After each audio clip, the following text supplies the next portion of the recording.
Bismillahirrahmanirrahim.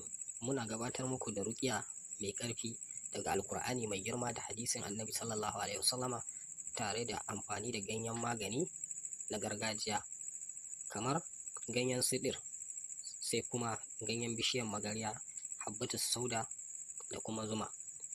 Ana amfani da waɗannan domin maganin sihiri, shaiɗanu, aljanu, cututtukan jiki da na ƙwaƙwalwa da izinin Allah. Ayoyin ruƙiya daga Alƙur'ani.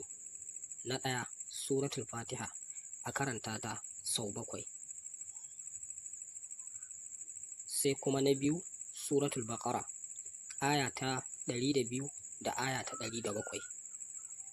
Ma'ana, wattaba'u ma tatul shayaɗinu ala mulki Sulaiman wa ma kafara Sulaimana walakinna shayaɗina kafaru.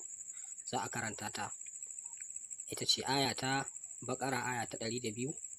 Sai kuma a karanta Baƙara aya ta 107. Alam ta'alam anna Allaha lahu mulku samawati wal ard. Za a karanta ta ita ma.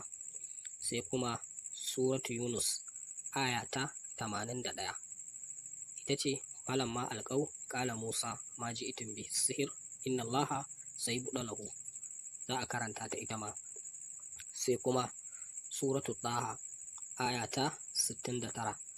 Za a karanta ta wa alƙi ma fi yaminika talqaf ma sana'u inna ma sana'u kaidu sahir. Za a karanta ta ita ma. Sai kuma Suratul A'raf. Za a karanta aya ta 117 zuwa 118. Ma'ana wa auhayna ila Musa an alqi asaq fa idha hiya talqaf ma ya'fikun wa waqa al-haqqa wa badala ma kanu ya'malun. Za a karanta ta ita ma. Sannan Suratul Falaq wan Nas za a karanta su kafa 3. Bayan nan kuma sai addu'o'in ruƙiya daga hadisin Annabi sallallahu alaihi wasallama. Za a karanta a'udhu bi kalimatin lahi tammat min sharri ma khalaq. Za a karanta bismillahi arqika min kulli shay'in yu'dhika wallahu yashfika. Sannan za a karanta